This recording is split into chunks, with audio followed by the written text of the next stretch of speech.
So let's see, continuing here with current events, there was a horrible pileup. I forget how many cars were involved, a few people died. You know, this kind of thing is caused by stress. The stressors of this world, the unnatural stressors, is born being beholden to these evil money masters. Okay, understand, people are stressed out. I mean, sure, you got inexperienced drivers out there that don't know what the hell they're doing, following too close. Okay, I can tell you, you know what, I mean, a lot of innocent people get pulled in. This is so emblematic, indicative of the way the system works, is that it doesn't matter what you want, man. You're not getting what you want. You're not going to get to drive down the freeway safely. You could be the safest driver in the world, but here comes some clown not paying attention, just going to ram right into you with visibility low. What the hell are you doing going that fast? Okay, I mean, it's just insane the way people are. You know, it just, you know, I talk about wanting to be, you know, drive race cars. Yes, on a track, not in public. Although, you know, I've done my share of speeding. I admit to riding my motorcycle 100 miles an hour last week on the freeway. But, you know, the cops even don't hate you because all you're going to kill is yourself generally. I mean, you know, I can't remember the last time I ever heard of a motorcyclist killing a driver. Although it does happen sometimes with pedestrians. I've heard of that happening. So, you know, I can't condone being reckless on public highways ever, never. So, but you know, open. There is times when it could be totally safe on an open freeway, you know, and under the basic speed law, when you can see 5 miles ahead of you. You might drive 100 miles an hour, I suppose, whatever. But you know, I can't afford the ticket, so I'm not going to do it, even if it's safe. And I don't have a car for driving that fast anyhow.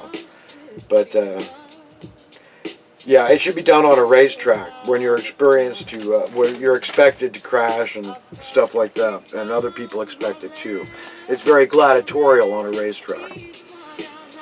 But the older you get, the nice thing about getting older is that your mortality is more glaring, and you understand that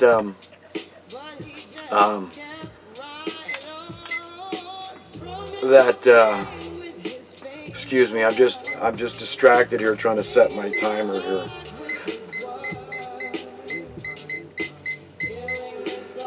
But anyhow, yeah, I mean, you know, drive safely on public highways. When you got bad visibility or you got, you know, wet conditions, anything like that, you know, frozen conditions, I couldn't drive. And I don't know how people drive in those icy and snowy conditions. I really don't. You know, they do have a lot of accidents, I know. And I drove on the ice once. It was in Yosemite National Park with some friends. I was about 16, 17 years old. Just going through the campground at 5 or 10 miles an hour and driving on ice, man. You got no steering, you got no brakes, and I hit a tree. And it was in my 65 Mercury Comet, and I was bummed out, man. It damaged the front a little bit, put a little kiss in the fender, and it punctured the radiator. So, you know, I had a problem. I had to get that fixed at the local garage there and have it welded, and that cost me probably everything I had, and my friends might have had to help me out with that. And just to get home to Santa Cruz. But, you know, drive safely. You know, I tell you, my kids, I drove it into them so much. I mean, you know, you want to drive your car in city streets, like, look, you know, be prepared for some drunk guy dressed all in black, it's drizzling, rainy, bad visibility, that's stumbling in front of your car. Look, it doesn't matter that it's entirely his fault. Do you want to have to live with having maimed or killed this person? Okay, that's what we're talking about here. That's the cost at stake here. So no, of course you don't. And I sure don't. And I'm very grateful that I've never hurt anybody in all my, let's see, since I was 15 and a half years old, and I'm 58 and a half years old now. I don't want to do the math right now.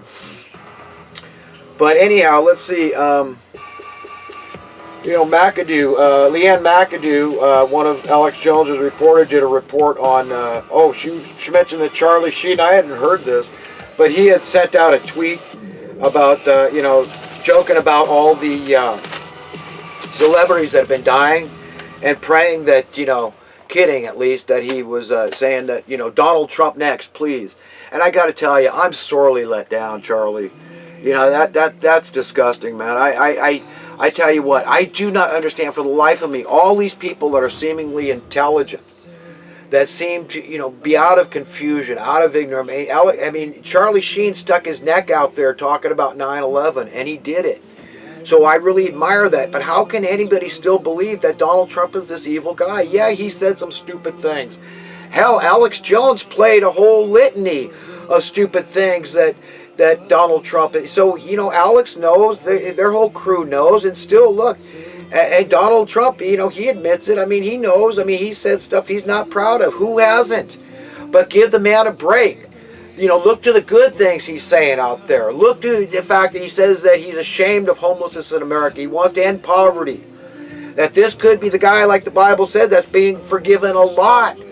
And so he's going to love God even more, far more than the people that have been righteous their whole lives will love God. Okay, this is what we have to hold out that opportunity to all of our enemies, all those we see as erring, wrong, evil, vile. It's that same thing. This is what Jesus taught. Love your enemies. It's more powerful than hatred. Does that make sense? Because the idea is to pull people in, and to win friends for God. It's up to Him to decide who's condemned to hell and who's not. Not to us.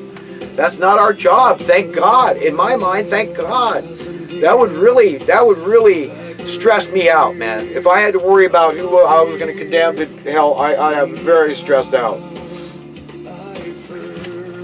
So now I just want to go through a few thoughts I had this past week, and I'll wrap this thing up here.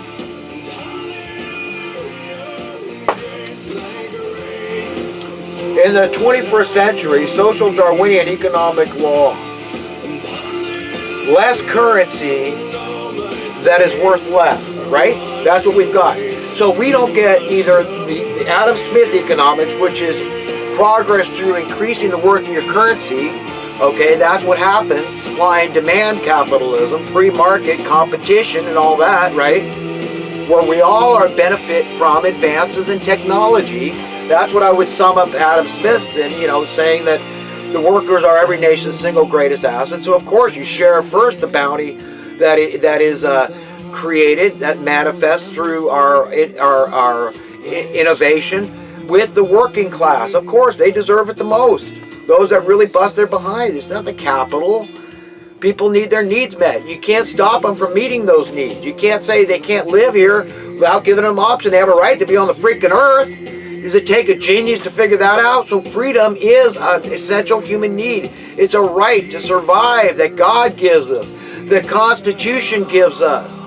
So you don't stop persecuting people, you politicians that are working for the money printing class. Stop it. And all you local politics, stop doing it. You're the ones that have to pass it along. If you want to blame somebody, don't blame the homeless. Blame the higher politicians. And then put heat on them, and then they in turn put the heat on the other ones, the highest ones. And say, stop legitimizing what the money printing class wants. Stop rubber stamping it. Get angry, get righteously indignant. Tell them this is how it's going to be. Okay? The people are going to get their way. Not you elitist scum, hypocrites, compromisers, liars.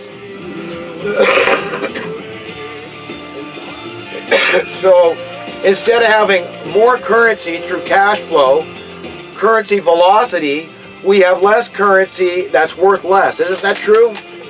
Even though Obama has increased the debt to the tune of $10 trillion, doubled it in the 8 years he's been in office. And we've got homelessness increasing. That's the reality. Poverty is increasing. The wealth disparity is increasing under Obama.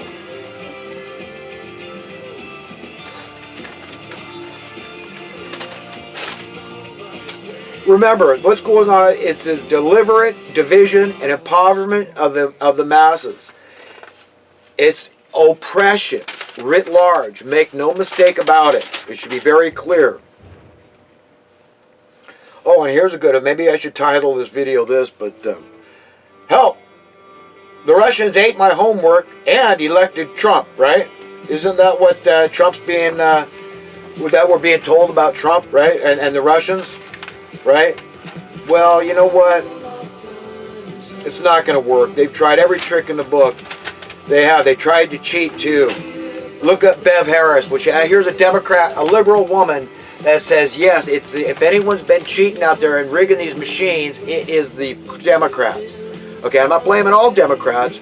Okay, I'm painting with a bit of a broad brush, making a generalization. That's what you have to do. I don't care if Donald Trump's a Democrat or Republican. I'd like him just the same, just like JFK.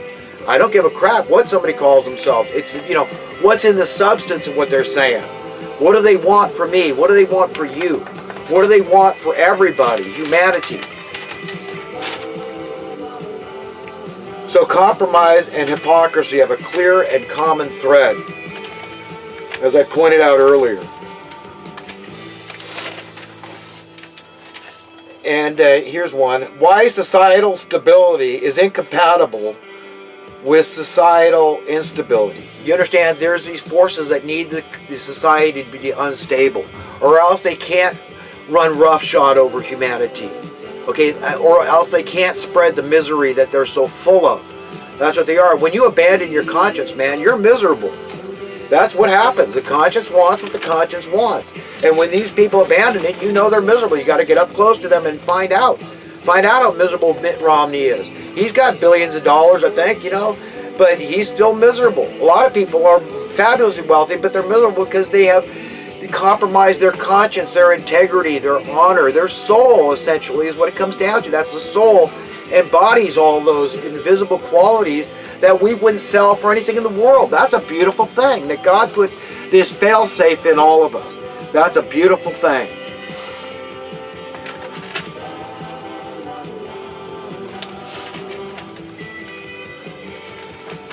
And we should all value those things that sometimes can elude us, because we're taught to value these things, these physical things, the things that your body's eyes can see, the things your body's ears can hear. Okay, that's, you know, common sense and pragmatism, and that's practical. Okay, but really it's the opposite if you're looking at it from God's point of view, and that's what we're to do. If we're to move on from here, keep striving to live in a perfect world, then we've got to understand just how different the way God thinks from the way we've been trained to think. But we have the ability, we have the wherewithal, the imagination, the ability to think our way out of this thing and to be like God. To become more and more in the image and likeness of God. The character, the metaphorical, metaphysical image and likeness of God.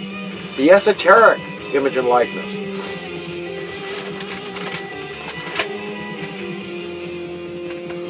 And like I mentioned earlier, that we all have to admit it. Just admit it, that Satan would be rendered a eunuch without money to bully us around. Well, I'm going to wrap it up there, folks. That's about all I had to say this week. But best to everybody. God bless you. I love everybody. I really do. And I want the best for everybody. And have a wonderful day. Like I said, I'm feeling really grateful that my prayer worked, that God alleviated a huge percentage of the pain I had in my mouth, and everything is on its way to healing. And, just a couple hours ago, I felt like putting a bullet through my brain. It's tough being human, and I have a lot of empathy and sympathy and compassion and mercy for everybody that's human out there, and of course that's anybody that can hear the sound of my voice. And I do wish you the best. And if it were up to me, you'd be entirely free.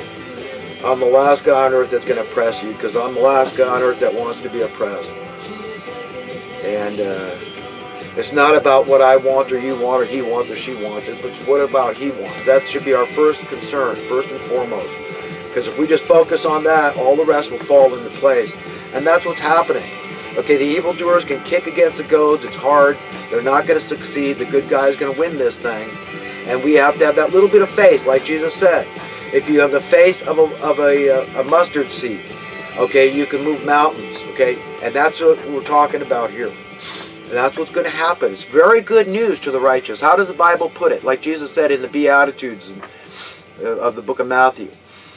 He said, those that hunger and thirst for righteousness will be filled. So, I hope that's you. Anybody listening to me, I hope it's you. And best to everybody. And have a great weekend. We'll talk again soon, I hope.